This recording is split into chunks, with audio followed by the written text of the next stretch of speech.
On the 9th of November, 10,000 protesters were expected to line the streets of central London, marching against the coalition government's austerity measures, cuts to higher education funding, and the rise in tuition fees. I'm from Birkbeck. I guess I'd say I'm representing students past, present and future who believe in accessible education at the very least, free education at best. Okay, so do you expect today to be a big turnout? I mean, they promised 10,000 people, so... Yeah, I think we're going to make that. I think the momentum from last year seems to be carrying over. I think we're going to have a lot of school walkouts. We're going to have massive student presence. Teachers and parents are going to be concerned because of last year's police tactics. I think it's going to be massive. Do you believe that it'll get violent like last year? Probably. I mean, I think, yeah, again, the momentum from last year can also be read as tension. I think the police are going to be more aggressive. I mean, they've already brought their bloody fighting talk with the rubber bullets and everything, just like last year where they were building up the anticipation of violence before the event even began. And similarly, students are going to be more nervous of the police. So nervousness can easily translate to action. At ULU, before the start of the march, we asked Queen Mary Student Union's president, Sophie Richardson, why she was attending and whether she thought the protest might turn violent. So how do you expect today to turn out? Do you expect it to be violent? I'm not expecting it to be violent, no. I'm expecting it to be, I'm hoping it's going to be quite a peaceful protest, and that we will have a lot of people that will turn out and march peacefully. Okay, in terms of Queen Mary, what's the turnout been like there? We had about 25 students that came down on the tube with us, down to ULU, and we know a lot of them were already going to be coming here. I mean, obviously you always want to bring more and more students to these things, but with it being reading week and exam time for some people as well, it's been quite difficult. But yeah, there seems to be quite a good turnout. So what do you hope the outcome for today will be? What do you hope it to be? I hope that it kind of brings the student issues and the cuts to higher education and the fee increase back to the sort of forefront of the political agenda. So do you just think this is a practice run for the march on the 30th of November? I think this is a march in itself, and it should be treated like that as one for students and people working in the higher education sector against cuts to higher education, against the increase in fees. What happens on the 30th of November, I'm not sure yet. I know that the strike's planned for Queen Mary, and that some of the staff will be striking. Okay.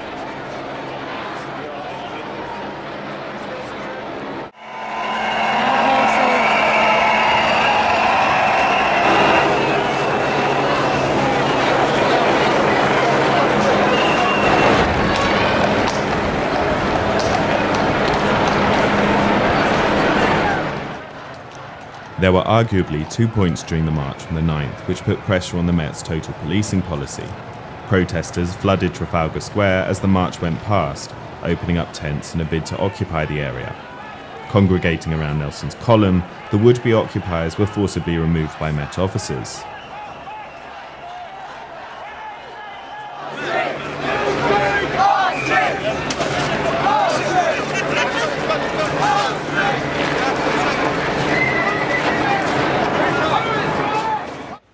In the crowds, we asked a number of students why they had decided to join the march. Well, we're a group of students here today to fight education cuts, and mostly today it's to contest the white paper, which will be going through Parliament, which will introduce the market to education. New Labour already introduced the market to education, but the Tories want to completely introduce the market to education. We're going to see courses that aren't profitable being taken off university schedules. It's courses that don't give profits to the university, like philosophy and the science of the humanities, and it's courses that we need for society to thrive, and it's all for, I mean, at the end of the day, it's all for the Tories and their friends to make a bit more money. So where have you come from today? I've come from Hull originally, and from Northern Ireland. So you've travelled quite a long way. Yeah, there's people from all over from Hull, there's people up from Scotland, people from all over come down to London today. Do you think it's going well? It's going all right. I mean, there's supposed to be a strike with the electricians in the city, and we're hoping to meet up with the electricians and show them our support, because at the end of the day, if we're going to achieve anything, it's going to be with the workers as well as the students. We need a united front. Okay, thank you. But you can get your picture taken. No, I appreciate that, but I don't want you to get in trouble when you don't need to. Yeah? What's the reason for you not allowing to have your face? Section 60AA, which allows us to remove face masking, so if people don't uncover, they can get arrested for it. Okay, thank you. It is, as you said, get photographs taken so we can gather evidence, because there are people in the past that have committed offences. So by having that in power, but there are people that may use a disguise. Yeah, indeed. And unfortunately, those minority did take that section 60. To get more heavy-handed. I'll be waiting for the rest of the march to join up with you. At one point during the march, protesters had split into two separate groups, and so the Met held one section of the march near to Holborn Circus on New Fetter Lane until the other section of protesters caught up. It was here that tension grew, with members of the crowd throwing sticks at the police and attempting to break the barrier made by Met officers. When they were eventually allowed into Holborn Circus, there was a flood of activity, with music blaring, parts of the march running ahead of the police, and some protesters being arrested by undercover Met officers.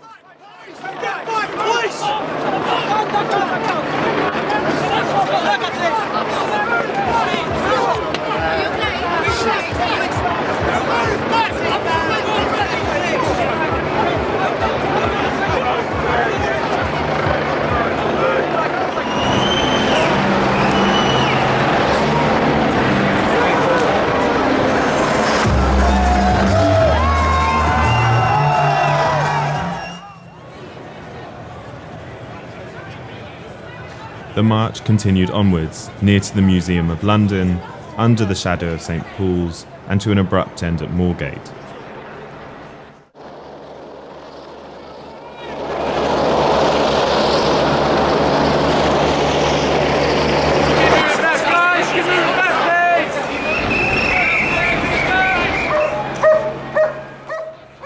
It was at Moorgate that protesters were told that they had 2 hours in which they could continue their protest in an area designated and lined by police officers. Otherwise, protesters were free to leave. Again, another arrest took place as one girl was pulled from the crowd, photographed by a police photographer, and taken away.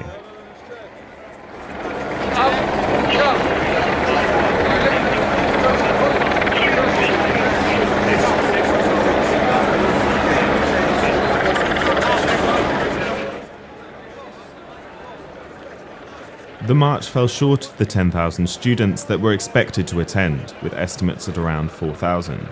Of this, 26 arrests were made between Eulu and Moorgate, with only a few remaining protesters, warned by the police they would be arrested if they remained after the 2-hour opportunity to continue protesting, who eventually left before the 5:40 p.m. deadline.